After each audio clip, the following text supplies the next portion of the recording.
Gadewch i ni beth yw. O Arglwydd Dduw, dyn ni'n diolch yn bod ni yma pnawn yma i ddod i addoli ac i ddod i gydnabod y gwirioneddau mawr yma. Diolch am y gras o Arglwydd sydd wedi harwennu y lle yma pnawn yma. Yn gofyn nawr i ti o Dduw, i ti bresynoli dy hunan gyda ni, i ti ddod a dy ras, a dy gariad, a dy sancteiddrwydd, dy bresenoldeb llawn i gyd, dyn ni'n gweddio amdano o Dduw. I ni wybod y gwirionedd fel y mae gwirionedd yn yr Arglwydd Iesu. Felly o Dduw, cymortha ni nawr, helpa ni nawr o Arglwydd i addoli ac i ddod mewn i'r gwirioneddau, i ddeall nhw ac i brofi nhw hefyd. Gofyn y cyfan yn enw Iesu ein Harglwydd. Amen.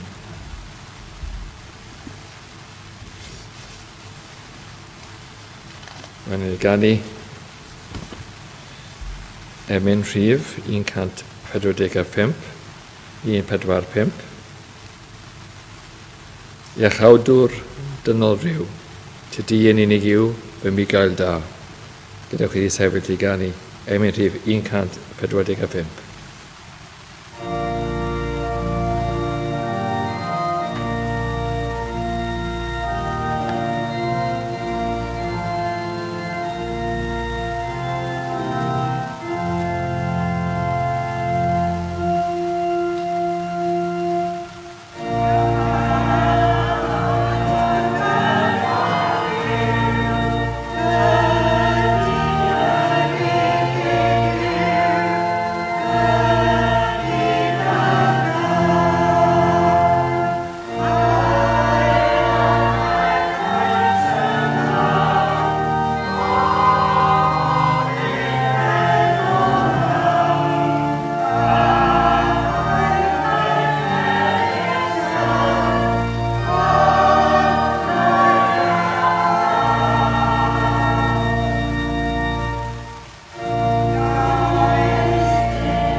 Mi'n siŵr chi'n gwybod bod Alun a Helen yn yr Unol Daleithiau.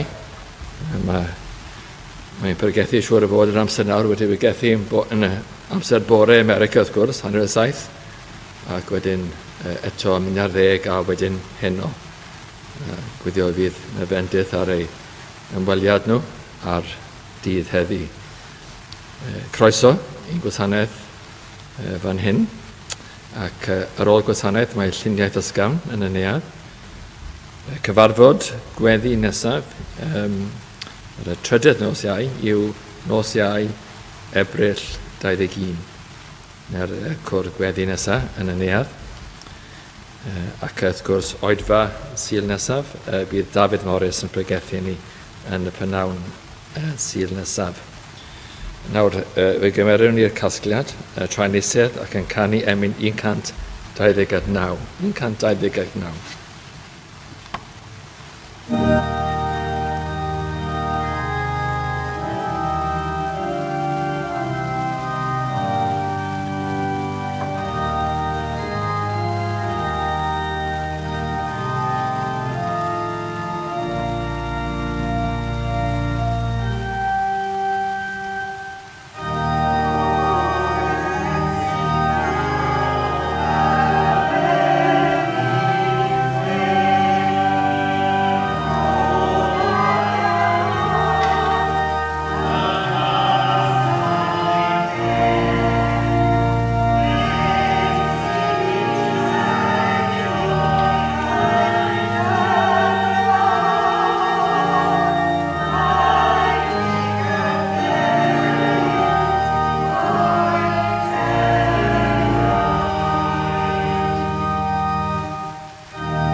Mae yna daflenni i gael i phobl sydd yn dilyn y Gymraeg wrth y ddesg, os felly os gallai rhywun i gasglu nhw fyna o'r ddesg a dod nhw i'r rhai sydd yn dilyn drwy'r Saesneg.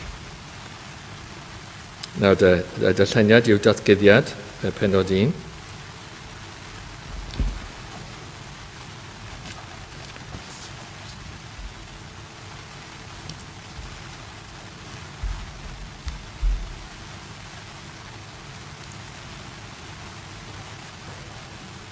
Newn ni ddarllen y holl benod. Datguddiad Iesu Grist ar hwn a roddus Duw iddo ef i ddangos i'w wasanaethwyr y pethau sydd rhaid eu dyfod i ben ar fyrder. Ac am ddanfon trwy ei angel ef, fe a'i hysbysodd i'w wasanaethwr Ioan. Ar hwn a dystiolaethodd a'r Duw a thysiolaeth Iesu Grist a'r holl bethau a welodd. Dedwydd yw'r hwn sydd yn darllen, a'r rhai sydd yn gwrando geiriau broffedoliaeth hon ac yn cadw y pethau sydd yn ysgrifenedig ynddi, canis y mae'r amser yn agos. Ioan at y 7 eglwys sydd yn Asia, gras fyddo i chwi a thangnefedd, oddi wrth y hwn sydd, ar hwn a fi, ar hwn sydd ar ddyfod, ac oddi wrth y 7 ysbryd sydd ger bron ei wrtheddfa'n gef.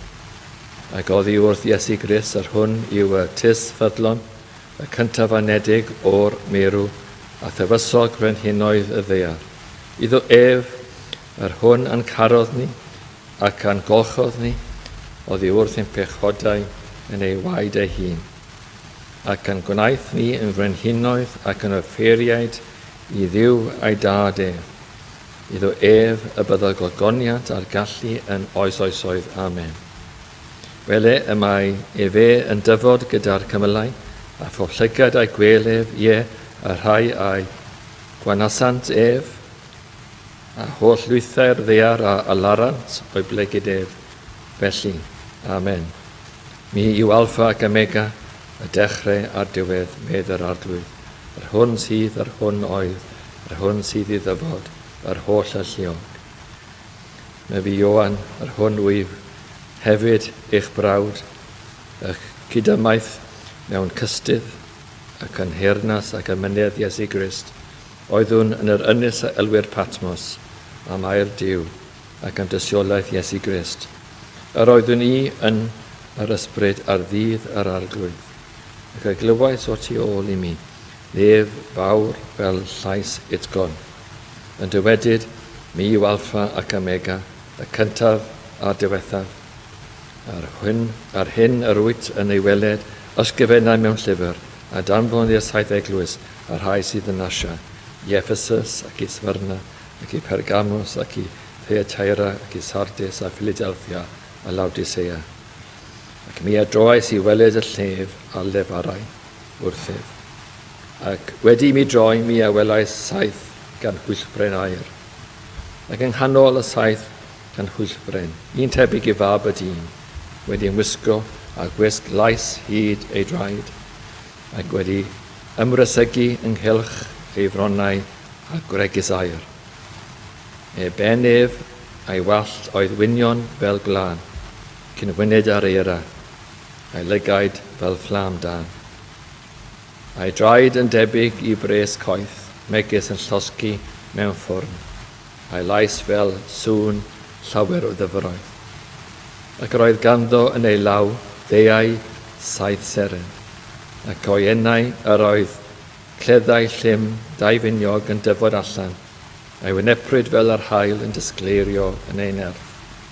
A phan welais ef, mi asyrthais wrth ei draed ef fel marw, ac fe osododd ei law ddeiau arna fi, gan ddywedyd wrthyf, nag ofna, me fi yw'r cyntaf a diwethaf. Ar hwn wyf fyw ac fi'n farw, ac wele, byw ydwyf yn oes oesoedd. Amen. Ac mae gennyf agoriadau uffern a marwolaeth. Ysgrifenna'r pethau a welaist, a'r pethau sydd, a'r pethau a fydd ar ôl hyn. Dirgelwch y 7 seren, a welais yn fy llaw ddiau. a'r saith gan hwylchbrain aur, y saith seren, angelion y saith eglwys ydynt, a'r saith gan hwylchbrain a welaist, y saith eglwys ydynt. Amen. Bydythyr yr arglwydd. Darlleniad ei air sanctaidd, gadewch ni droed yr arglwydd mewn gweddi. O holl alluog Dduw, dyn ni'n troi ac yn gweddio, yn dod yn enw a heiddiant yr arglwydd Iesu. Yn diolch o Dduw bod y bywyd wedi dod i'r byd yma, a bod y bywyd wedi marw, ac wedi marw dros ein pechodau ni, wedi derbyn digofaint a dicter Duw, wedi gwneud y cyfan oedd yn angenrheidiol. Wedi gwneud y cyfan i fodloni ofyniadau y gyfraith.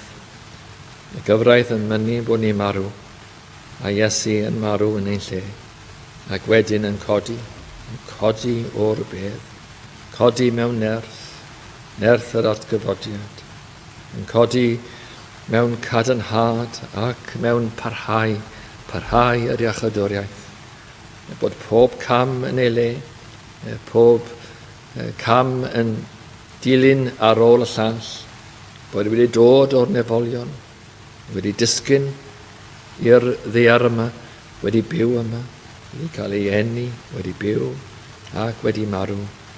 Wedyn y dymderau mawr hynny, sydd yn anodd i deall, ond mor bwysig y bod ni'n deall digon, a bod e wedi derbyn fel y ddywedasom nawr, y dicter Duw a cos pechod.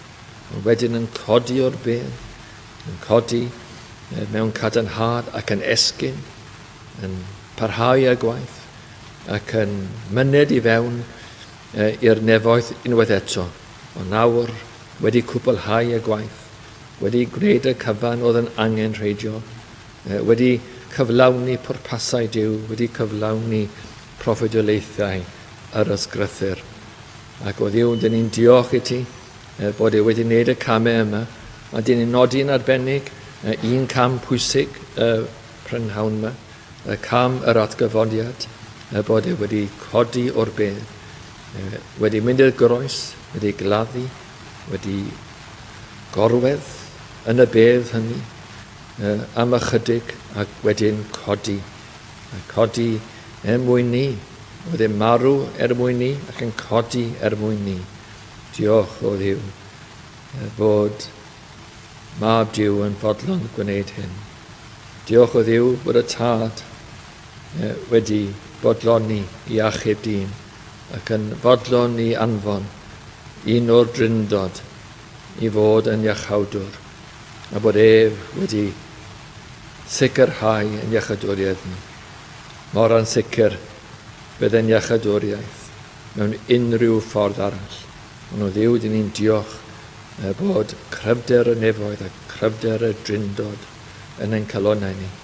Ac bod y bywyd yma, y bywyd nawr sydd wedi codi o'r bedd, mewn buddigoliaeth llwyr, mewn bywyd llawn, bod y bywyd yma sydd yn y nefoedd yn ein calonnau ni hefyd. Ac bod ni hefyd yn rhannu yn yr atgyfod, yn rhannu yn y buddigoliaeth a'r bywyd. A mor fawr yw'r bywyd yma, bywyd yr arglwydd, a bod y bywyd yma yn gweithio yn ein calonnau ni. Felly o Dduw dyn ni'n dod, fel creaduriad arbennig iawn, falle yn greaduriad od iawn i'r byd, ond o Dduw, dyn ni'n wirthiau, dyn ni'n enghreifftiau o ras a gallu Duw, bod e'n bosib i gymeryd pechadur a'i osod yn y nefoedd trwy waed ac atgyfodiad yr arglwydd Iesu Grist. Felly, dyn ni'n dystion o Dduw y pnawn yma, ni'n dystion i'r nerth yma ac yn diolch o Dduw am y gras yma. Ond mae'r y wyrth yn codi'n calon ni hefyd. Dyn ni'n rhyfeddu at y bywyd sydd yn ein calonnau ni. Oherwydd dyma'r un bywyd a gododd o'r bedd. Felly o arglwydd ni'n gofyn nawr i ti, alluogi ni'n helpu ni i ddoli, i barhau, i edrych i mewn i'r gair, ac o Dduw i yfed o'r gair, ac o i fwyta o'r gair ac i dderbyn y gwirioneddau mae'n calonenni. A bydde ti o Dduw yn ymuno ar geiriau a dod a'i selio nhw mewn pŵer a gras. O Dduw, felly, dyn ni'n dod ato ti nawr ac yn gofyn i ti dosterio ni mewn ein amgylchiadau dynol ni ac daearol ni. Neu helpu ni o Dduw, beth bynnag yw ein sefyllfa ni, ond yn fwyaf ar y bennig. Bydd ti'n helpu ni, nid yn unig yn ein amgylchiadau daearol, ac yn ei helpu ni yn ein calon o'r ganolfan hynny, mae nerth a bywyd. A felly, dyn ni yn gofyn i ti anelu dy nerth at ein heneidiau ni, ac yn helpu ni ac i fwrw trwyddo y nerth yr atgyfodiad. Mae'r arglwydd gyda agoriadau, uffern a marwolaeth. O felly, o Dduw, tyrd ac agor y drysau ein carcharau ni, ac bod y carcharorion yn dianc ac yn camu allan o'r carchar tywyllu, ac yn dod i mewn i'r goleuni, i ras a ffafr Duw. Felly o arglwydd lliw nawr ein diolchiadau ni a'n moliannau ni yn enw Iesu. Amen.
Wel, gyda'ch ni ganu yn rhif 227, mi yw'n fod fy myrhennwr yn fyw. Gyda'ch ni sefyll i ganu 227.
Wel, gyda chi droi at llyfr datgyddiad a penod 1 ac adnod 18.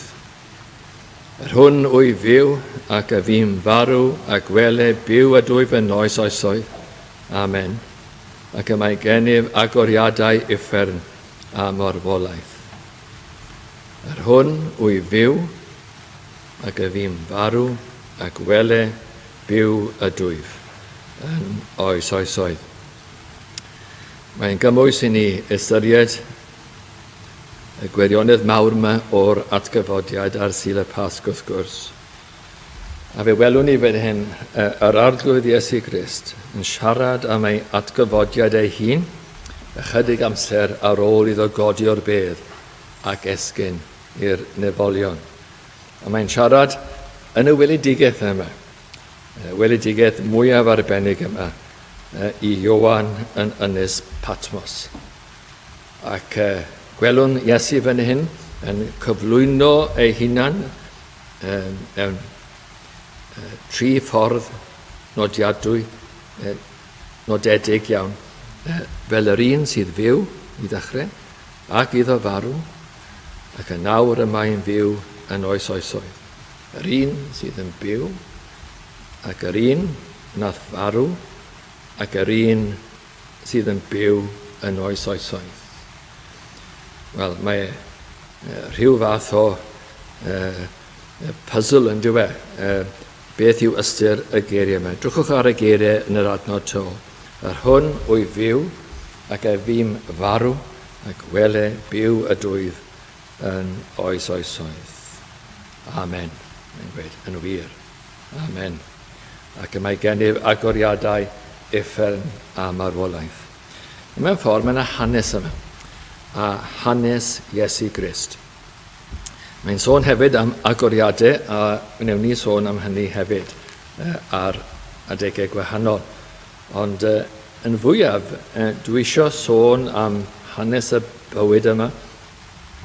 Mae hanes y bywyd yma yn gysylltiedig a hanes ni, os ydyn ni'n Gristnogion.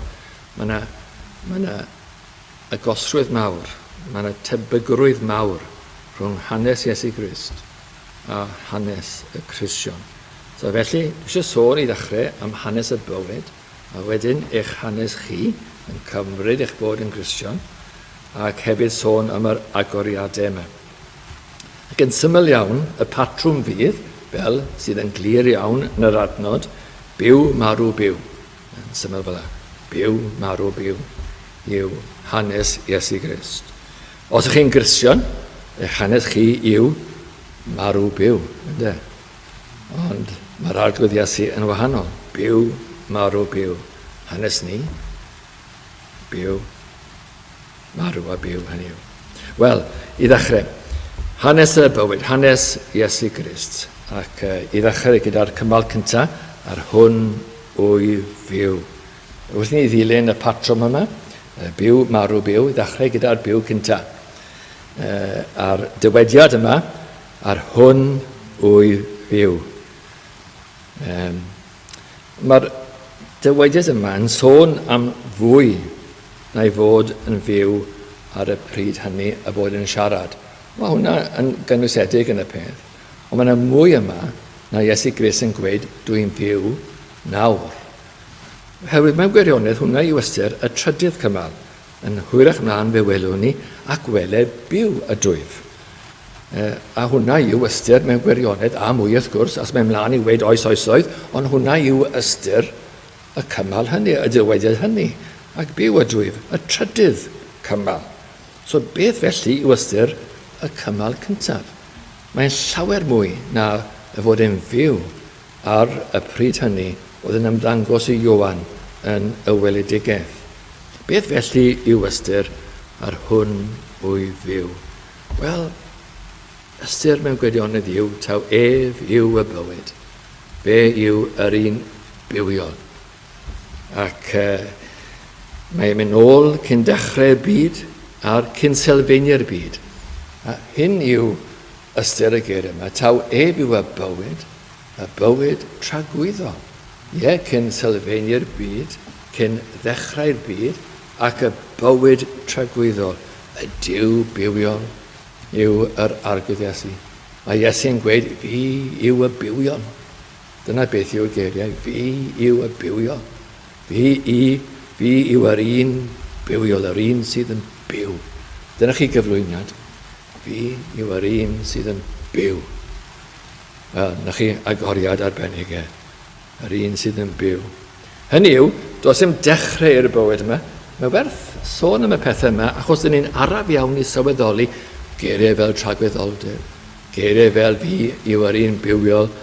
Does dim dechrau i'r bywyd yma. Meddylwch am hynny. Does dim dechrau i'r bywyd yma. Fi yw yr un bywiol. A does dim diwedd i'r bywyd yma chwaith. Yn wir, a gwrandwch yn ofalus, iddo farw fel dyn, does dim cyfnod bod e ddim yn fyw. Mae hwnna'n ddirgelwch yn diwedd. Mae'n wir. Iddo farw fel dyn, does dim cyfnod iddo fe ddim fod yn fyw. Fe yw y bywiol. Fel Duw, fe yw y bywiol. Ond hefyd mae yna bywioldeb yn y term yma hefyd. Ef yw ffynhonnell pob bywyd, ond yn fwy na hynny, a meddylwch am hwn hefyd, does dim bywyd yn fwy byw na'r bywyd yma. Nawr, mae'n anodd disgrifio bywyd, achos dyn ni'n meddwl am y bywyd yma. Ond mae bywyd Iesu yn bywyd, wel, yn fywyd mawr, bywyd llawn cyflawnder. Does dim nam, does dim byd allan o'i le. Mae'n gyflawn, mae'n dragwyddo, mae'n bopeth. Does dim bywyd yn fwy byw na bywyd Iesu Grist. Fe yw ffynhonnell bywyd, ond fe yw y bywiol. A dyna beth yw ystyr y cymal cyntaf. Mae fi yw y bywyd. Mor aml, dyn ni'n gweud y geiriau yma, ond anaml iawn, dyn ni'n deall y geiriau yma. Mae fi yw y bywyd. Mewn ffordd, yr ymateb cywir i hynna yw addoli. I ni jyst gwympo ar ein gliniau ac addoli. Yn aml iawn, ydych chi'n darganfod gyda'r disgyblion. Ti yw y Crist. Mae'n deall. A fyddwn ni ddeall hefyd. Fe yw y bywyd. Y bywyd. Mewn ffordd arall o ddweud Duw ynddo. Fe yw Duw. Ac y bywyd. Ac, wel, yn ddo fe, gyflawnder. Cyflawnder, llawn cyflawnder, popeth. Bywyd a cyflawnder. Fel mae'n gweud yn y Saesneg, of his fullness we have received. Cyflawnder. Fe yw y cyflawnder. Wel, mae hwnna'n ddechreuad yn dywe. Ac yn ail, fe welwn ni y cymal nesaf. Ac a fi'n farw. Nawr, sylwch ar y geiriau i gyd, yr hwn wy'n farw ac a fi'n farw ac wele, byw y dwyf yn oes. Nawr, sylwch, mae'r geiriau ac wele yn dod ar ôl ac a fi'n farw ac yn perthyn i'r trydydd cymal. Mae'n rhyw syndod yn dos bod yr un sydd wedi marw yn byw, sef syndod yr atgyfodiad. Syndod, ac wele. Behold, yn Saesneg. Behold, ac wele. Mae'r un oedd farw nawr yn byw. Wrth gwrs, ych chi'n disgwyl y geiriau yna, ac wele. Mae'n ei ryw fath o syndod bod yr un yn y bedd wedi codi o'r bedd. Ond mewn gwirionedd, mae yna syndod yma hefyd, rhwng y cymal cyntaf a'r ail gymal, bod y bywyd yn marw. Nid jyst bod y marw yn byw, ond mae yna syndod bod y bywyd yn marw. A gallwn ni osod ac wele fan hyn hefyd. Ac wele. Mae y bywyd yn marw. Nawr, dyna chi beth mawr i hwn. Beth yw'r reswm bod y bywyd yn marw? Yn arbennig wrth i ni ddeall bod e'n marw o'i wirfodd ac yn ôl proffedolaethau yr ysgrythyr ac addewidion yr ysgrythyr. Nid rhyw accident oedd hyn o rhywbeth oedd wedi digwydd a bod dyn wedi cael y fuddugoliaeth droso fe rhywsut a bod hwn yn hanes drist. Na, dim felly o gwbl nag e. Dyma chi hanes pwrpasau Duw a mae'n marw o'i wirfodd. Pam felly bod y bywyd yn marw? Wel, dyn ni'n gwybod y reswm. Mae'n marw mwyn ni. Ond nodwch hefyd bod y geiriau yn awgrymu Does dim angen iddo farw eto. Wrth i ni ddarllen y geiriau yma, ac y fi'n farw, ac wedyn mae'r geiriau yn dilyn, ac wele, byw a dwyf yn oes oesoedd. Mae yna rhyw awgrymiad fyna. Does dim angen iddo farw eto. A fi'n farw. A does dim posibilrwydd bydde marw eto. Mae rhywbeth sicr fan hyn. A fi'n farw. Ac wele, byw a dwyf yn oes oesoedd. Chi'n deall? Mae'r peth wedi gyflawni, wedi i'w wneud. Bod y cyfan wedi gyflawni a'i wneud. Does dim rhaid marw eto. So beth yw y marwolaeth yma sydd mor sicr ac mor bendant, a bod y marw yma wedi cyflawni rhywbeth pwysig. Mae gadewch ni osod y peth mas ac i ni ddeall y prynhawn yma. Bod y bywyd y marw yn ein lle ni, fel y dwedon ni, yn ein lle ni fel pechaduriaid. Nawr, dyn ni'n dod i galon y peth ydyn ni. Mae'n marw yn ein lle ni fel pechaduriaid. Pa marw te? Pam oedd rhaid marw? Oedd yn y ffordd arall iddo'n achub ni, heb farw? Wel, mae'n dod i hyn yn dweud. Mae'n rhaid chi feddwl sut mae Duw yn edrych ar bechod. Y broblem sydd gyda ni yn aml iawn yw, dyn ni edrych ar bechod o'n safbwynt ein hunain. Dyn ni'n bechaduriad yn edrych ar bechod. Wel, dych chi byth mynd i cael ddeallwriaeth o pa mor ddifrifol yw bechod. Os chi'n nghanol y bechod yn edrych ar bechod. Os yw bechadur yn edrych ar bechod, dych chi'n mynd i cael rhyw olwg arbennig. Ond meddylwch sut mae Duw yn edrych ar bechod. A wedyn, dych chi'n deall bod yr un sydd yn sanctaidd ac yn lan methu goddef bechod. Y bechod yn rhywbeth hyll ofnadw ac yn heiddi barn. A mae cyfraith Duw wrth gwrs yn mynnu yn yr Hen Testament ac yn y Testament Newydd yn mynnu bod rhaid marw, bod rhaid i'r bechadur farw. Mae wedi pechu a rhaid iddo farw. Dyn ni'n deall iaith cyfreithion, dyn ni. Os ydy rhywun wedi troseddu, mae rhaid iddo ddioddef gosb y gyfraith. Dyn ni'n deall iaith hynny yn bob gwlad. Mae yna gosb ym mhob gwlad yn does. Wel, dyma chi cyfraith Duw. Mae Duw yn dweud, rhaid i'r bechadur farw. Dyna pam daeth yr arglwydd Iesu. Dyna pam daeth i farw ar y groes. A mae farw fe yn farw cyflawn iawn. Mae rhaid i fe farw mewn corff ar genaid, dim jyst mewn corff. Mae marw mewn corff, mae'n cael ei osod mewn bedd, yn sicr. Mae'n rhan ohono fe, ond mae'n marw yn yr enaid. Mae yna dyfnderoedd mawr fyna, mae'n anodd deall nhw. Dyn ni'n mentro i ddeall, a mae rhaid ni ddeall i ryw ran, ond mae yna rhyw ddyfnder mawr yn marw yr enaid. Mae marw yn gyflawn. Na gyd sy'n rhaid ni wybod mewn ffordd, mae'r marw yn gyflawn ac yn bodloni Duw, corff ac enaid, ac yn bodloni holl ofyniadau y gyfraith. Mae'r cyfraith pur, mawr yma, cyfraith sanctaidd yma yn cael ei fodloni yn yr Iesu, yn ei farwolaeth ac yn ei bersonau hefyd. Wel, dyna yw y marwolaeth. Gadewch ni mynd mlaen am y trydydd cymal, ac wele byw a dwyf yn oes oesoedd. Wel, fel y dwedon ni, mae yna syndod fan hyn, ac wele, bod yr un sydd wedi marw yn codi ac yn byw. Na mae hwnna'n syndod ar unrhyw adeg, yn dweud. Yn yr ysgrythur, mae yna sawl atgyfodiad yn does. Trwy nerth Duw, yn bictiwr o'r atgyfodiad yma mewn gwirionedd, yn arwen i'r atgyfodiad mawr, bod Iesu'n codi o'r bedd. Yr atgyfodiad. Mae'n cyflawni yr atgyfodiad yma yn y nerth ei hunan, nerth y tad, y nerth yr ysbryd, ond y nerth ei hunan hefyd. Mae'n codi o'r bedd. Dyna chi beth, bod rwy'n yn codi ei hunan o'r bedd. Pwy sydd wedi clywed y fath beth? Ar wahân i hyn, wrth gwrs.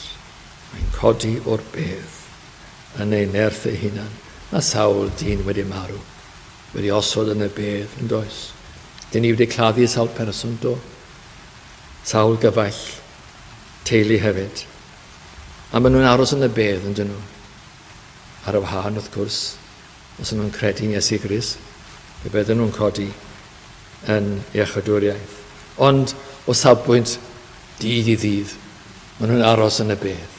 Ond mae Iesu'n codi o'r bedd. Ac wele, byw a dwyf, yn oes oesoedd. Ond ydych chi'n gwybod, dwi'n credu bod mwy yma na syndod, os ni'n edrych ar y geir yma, ac wele, byw a dwyf, yn oes oesoedd, dwi'n derbyn bod yna syndod yr atgyfodiad yn y geir yma. Ond dwi'n credu bod llawer mwy. Llawer mwy na syndod bod y marw yn byw. Dyma chi arwyddocad. Ac wele, behold. Dwchwch ar y geiriau sydd yn dilyn. Ac mae gennyf agoriadau uffern a marwolaeth. Mewn ffordd mae'r geiriau ac wele yn arwen i'r dywediadau hynny. Nid jes bod ni'n syni bod y marw yn byw, ond mae yna rhyw signpost fan hyn, rhyw arwyddo i bwysigrwydd yr atgyfodiad. Bod yr atgyfodiad yn cadarnhau llwyddiant y marw. Ac wele. Rhyw fath o announcement yw e. Ac wele. Ac wele. Wel, beth yw y cyhoeddiad yma? Wel, mae'r atgyfodiad yn cadarnhau bod Iesu wedi marw yn ei lle ni.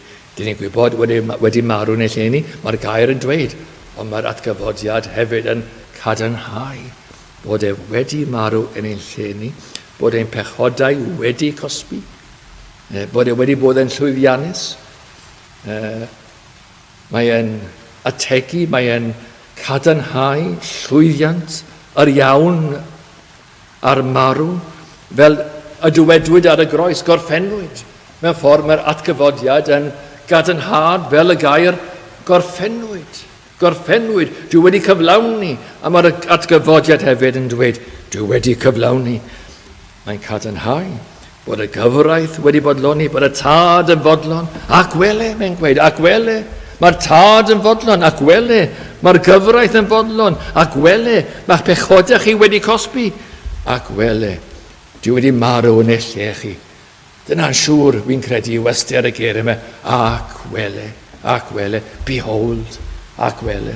Dim jes syndod, yr atgyfodiad, mewn ffordd, a dwi'n dweud yn ofalus iawn, does dim syndod mawr yn yr atgyfodiad. Beth o'ch chi'n dysgwyl? Os chi'n claddu yr atgyfodiad, fe fydde fe'n codi o'r beth.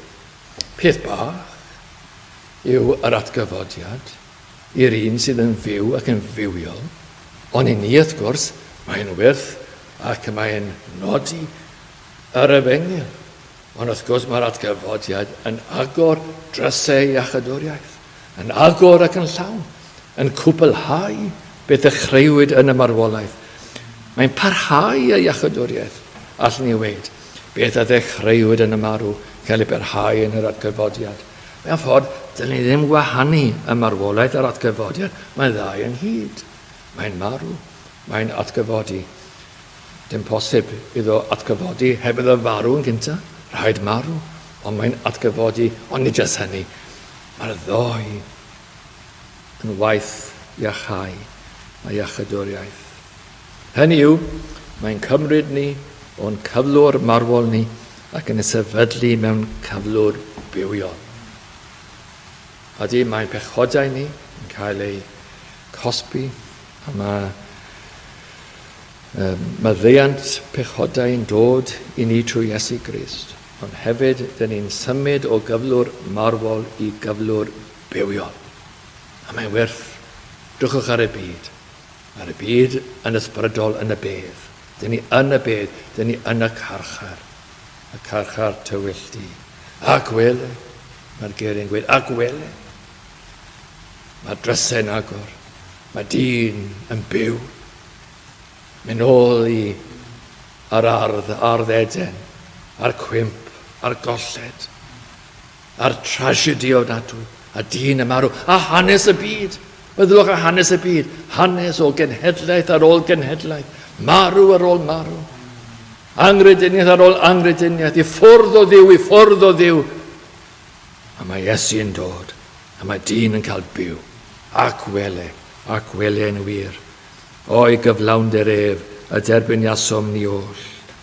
A mae'r geiriau hyd yn oed bod Iesu yw y bywyd yn oes oesoedd. A hwnna i ni hefyd. Os yw e'n byw yn oes oesoedd, a ni hefyd. Ac wele, dyn ni'n byw yn oes oesoedd. Dyn ni'n byw.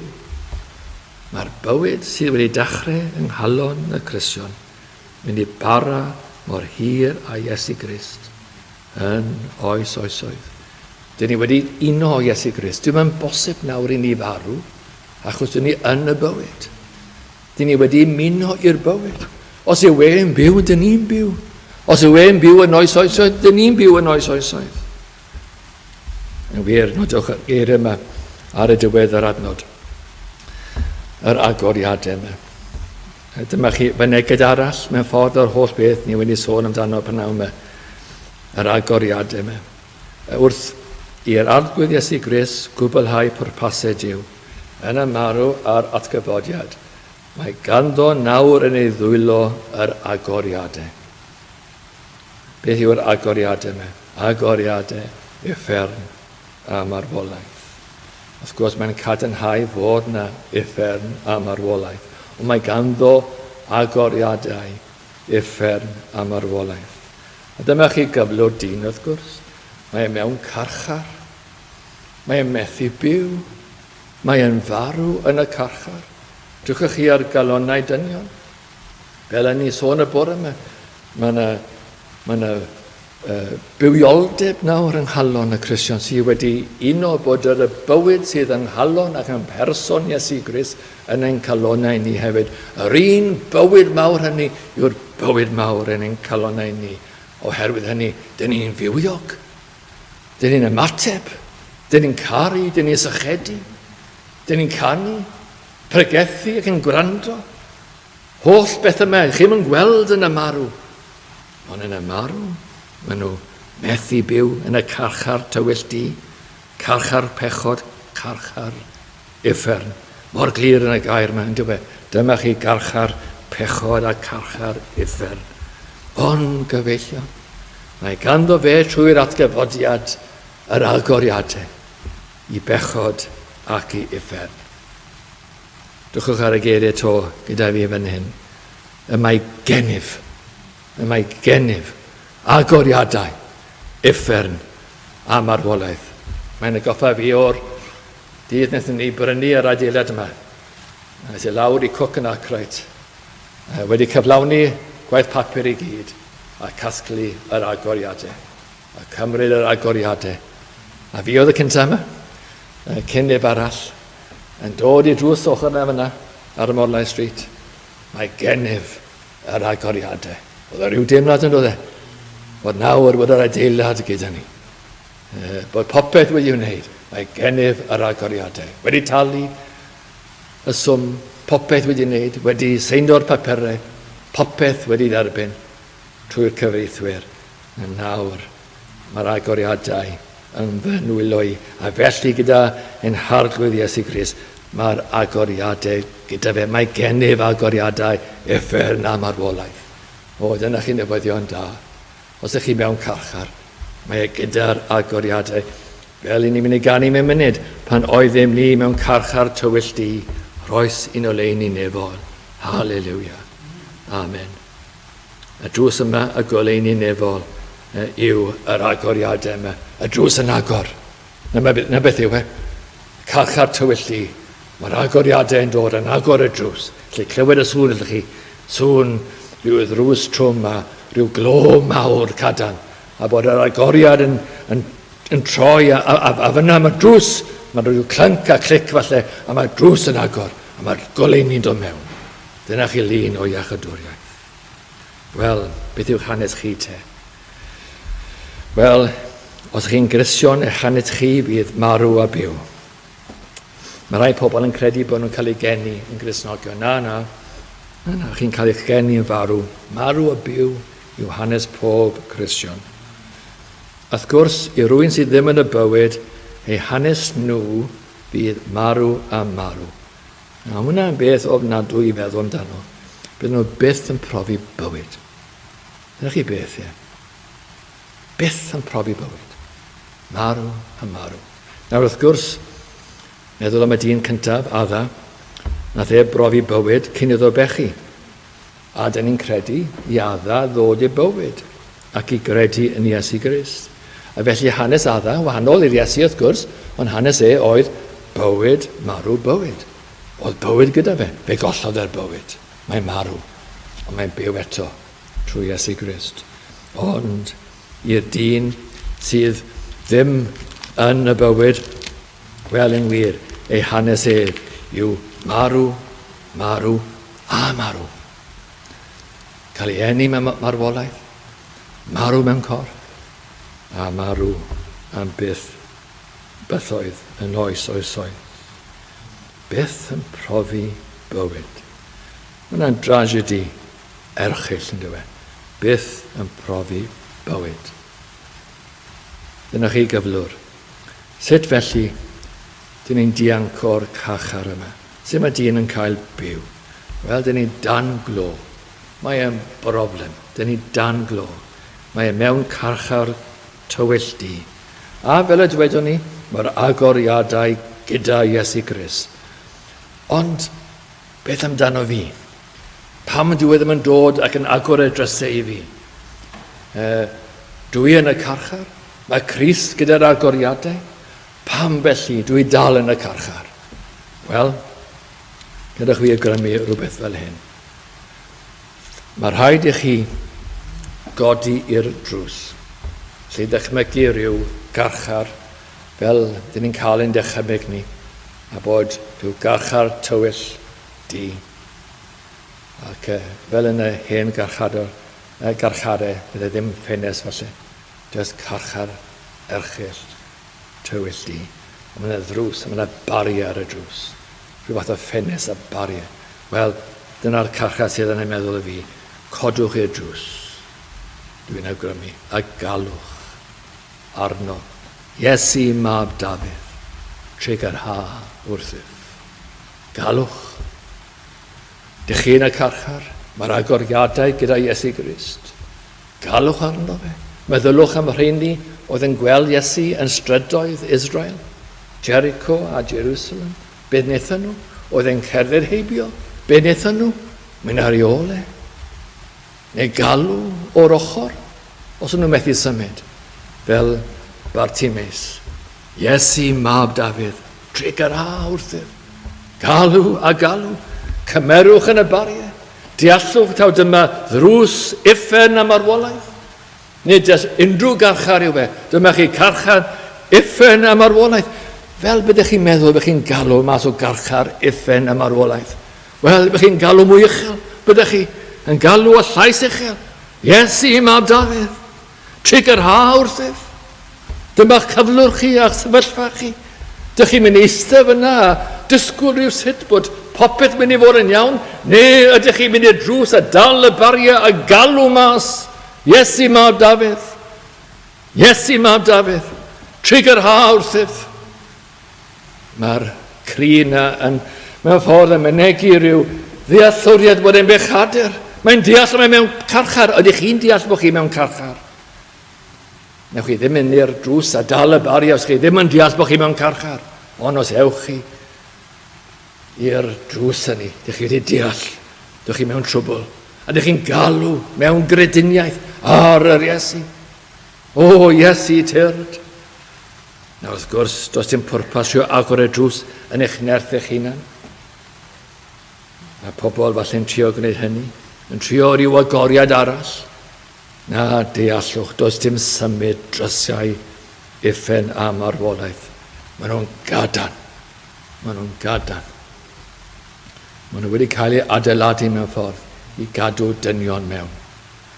A dim ond un agoriad, ac agoriad arbennig iawn sydd yn agor y drws hynny.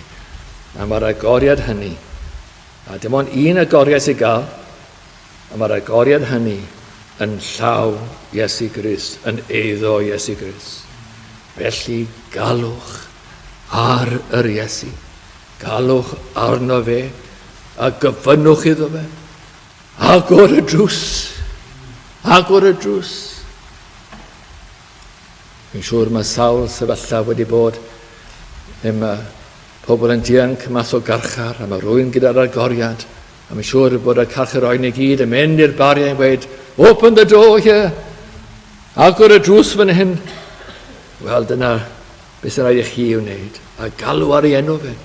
Iesu mab Dafydd, agor drws fy enaid i. Yn bersonol, agor fy nws i. A fe fydd e'n agor y drws yma yn nerth yr atgyfodiad. Fe welwch fe'n dod, bydd e'n clywed eich llais chi, bydd e'n adnabod eich enw chi ac yn adnabod eich llais chi. Dyna chi beth rhyfedd. Wrth chi alw, mae'n clywed ac mae'n adnabod. Dyma y merchi, dyma fy mab i. A mae'n mynd i'r drws, a mae'n agor y drws. A mae drws yn agor yn llawn. Ydych chi'n camu allan trwy'r drws i'r bywyd. Fi'n siŵr bod sawl carcharor yn teimlo rhyddhad pe mae'n gadael y carchar mas i'r awyr iach. Fi'n siŵr hefyd bod pobl sydd yn dianc gwledydd y dyddiau yma yn chwilio am asylum. A pe maen nhw yn trio dianc o'r wlad a mynd mewn i wlad arall a'r munud bod nhw yn y wlad wedi rhywsut cyrraedd y wlad, maen nhw'n cael rhyw rhyddhad. Wel, mae'n rhyddhad mwyaf arbennig fan hyn. Does dim byd tebyg i'r rhyddhad yma. A bod chi'n camu allan trwy'r drws. Y drws oedd wedi cadw chi. A mae Iesu'n agor y drws. A dych chi'n ddiogel yn y bywyd. A dyna beth yw iachadwriaeth. Nid jyst bod chi'n camu i'w rolau amwys, ond dych chi'n camu iddo fe. Dych chi ynddo fe. Dych chi yn y bywyd. Dyn ni'n defnyddio'n aml yn y Gymraeg, dyn ni. Ydych chi yn y bywyd? A dyn ni'n meddwl, wrth gwrs, bywyd ysbrydol, bywyd trogwyddo, ond hefyd, yn y bywyd yw Iesu Grist. Ydych chi yn Iesu Grist i ffordd arall i weid? Ydych chi yn y bywyd? Ydych chi yn y bywiol? Yr arllwydd Iesu Grist. Wel yn wir, mae'r emyn yn mynegu hwn i gyd. Diolch i ti ar holl alluog ddiw am yr efengil sanctau. Halleluia. Amen. Ydych chi wedi deall y halleluia yna? O treni doswch, os ydych chi heb beth deall y gair halleluia. Dyna beth yw iachadwriaeth. Praise the Lord. Halleluia. Amen. Pan oeddem ni mewn carchar tywyllt i, roes un o leini nefo. Halleluia. Amen. O aid, yr hyfryd wawr ar led, goleuad ddear lydan. Halleluia. Amen. Wel, gwyddion yn wir, bod yna halleluia ac amen yn eich calon chi. Wel, gadewch ni ganu'r emyn yna nawr, ac emyn 45. 45.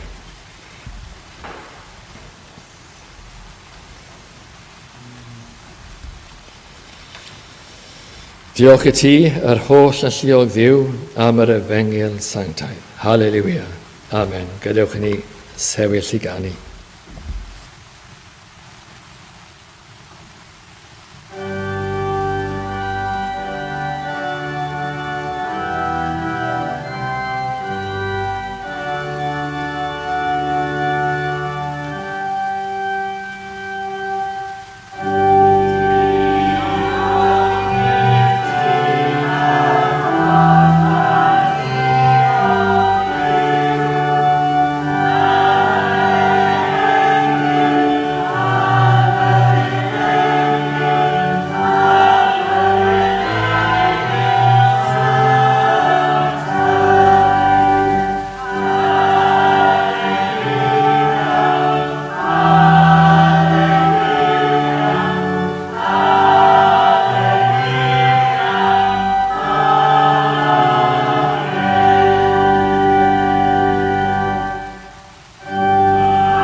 Eithir y hwn a ddichon eich cadw chi yn ddigwymp, a'ch gosod ger bron ei goniant ef yn ddifeus mewn gorfoledd, i'r unig ddoeth ddiw yn eich hawdwr ni, y bydd y gogoniant a mawredd, gallu ac awdurdod, yr awr hon ac yn dragowydd. Amen.